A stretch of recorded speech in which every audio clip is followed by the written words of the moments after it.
Hey everyone, welcome to my channel. My name is Joseph Washington, and I'm an oil painter that paints mostly still life. In this video, I want to share with you my personal journey as a self-taught artist. But while I'm sharing my journey with you, I thought I'd share a time-lapse of a painting I just recently finished. I'm calling it Yellow Daffodils in Blue Vase, and it's currently available on my website. This is like my second daffodil painting this year, and I must say I really enjoy painting them. So far, becoming an artist has been a transformative and fulfilling experience for me, and I hope that by sharing my story, I can inspire others who may be considering pursuing their artistic passions. But before I get started, would you please consider subscribing to my channel and hitting the like button? This will help the algorithm locate others just like you to find my channel. I would really appreciate your help, and thank you so much.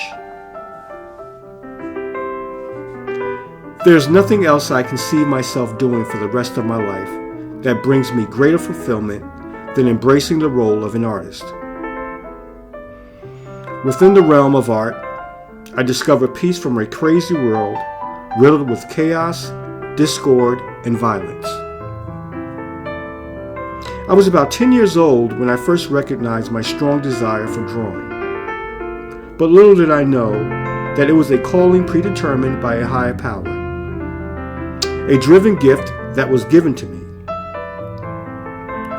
During the 60s and 70s, Welch's, a company known for its delectable jellies, introduced glass jars adorned with well-known cartoon characters.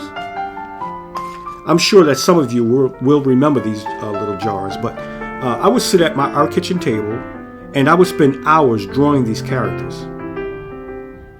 As an introverted child, I consciously chose the enchantment of drawing and engaging in paint by numbers instead of partaking in childhood pastimes such as football and other activities. Those moments of artistic expression were my cherished escape and personal retreat. A few years later, my world expanded. I was watching TV one day when I stumbled across a PBS television show called Paint Along with Nancy Kaminsky. She was actually the Bob Ross of that time, and as I watched this talented woman breathe life into a beautiful painting right on screen, I was blown away by what I saw. My infatuation with art flourished. I even became obsessed with art materials. Every day after school, I would stop at a small art supply store located uptown in Elizabeth, New Jersey. The scent of a fresh roll of canvas and oil paints in the store persuaded me to ask my mother to pursue my very first easel and set of oil paints.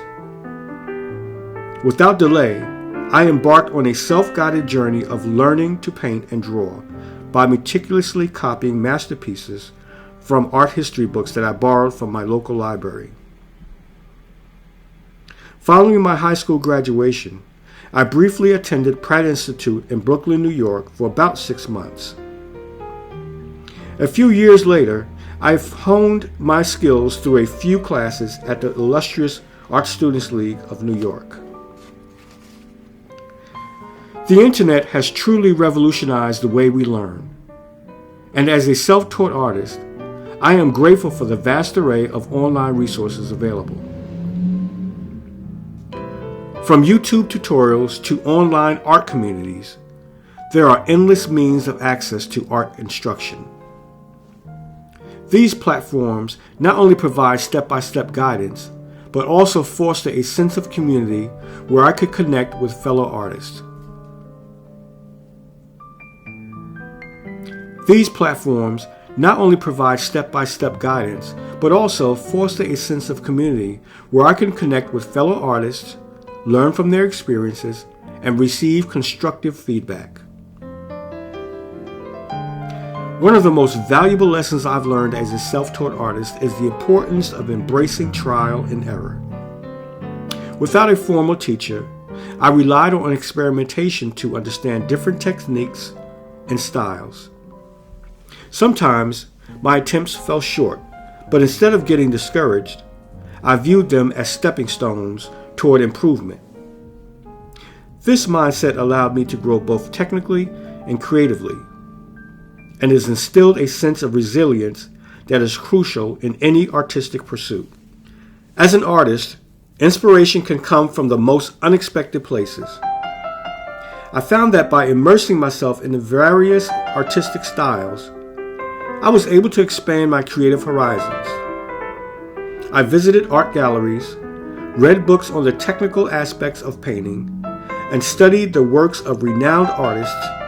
Each new experience fueled my passion and added a unique element to my own artistic voice. Remember, inspiration can be found in everyday life, so keep your eyes open and let the world be your muse. Self-doubt is such a common struggle for many artists, particularly those who are self-taught like myself. There were times when I questioned my abilities and compared myself to more experienced artists. And at times I still find myself doing this. However, I learned that self-doubt is a normal part of the creative process and that I shouldn't let that hold me back. So instead, I focused on celebrating my progress and embracing the uniqueness of my own artistic style. Remember, art is subjective and everyone has their own unique voice. Being a self-taught artist has been and still is an incredible journey of self-discovery and growth for me. Through dedication, perseverance, and a love for the craft, I have been able to develop my artistic skills and find my unique voice. If you're considering becoming a self-taught artist, I encourage you to embrace the journey, seek knowledge from online resources, and connect with other artists. Remember, the key to success lies in your passion and commitment. So pick up that paintbrush, sketch that idea, and let your creativity soar. Please don't forget to subscribe to this channel. And thank you all so much for joining me today. And until next time, keep painting.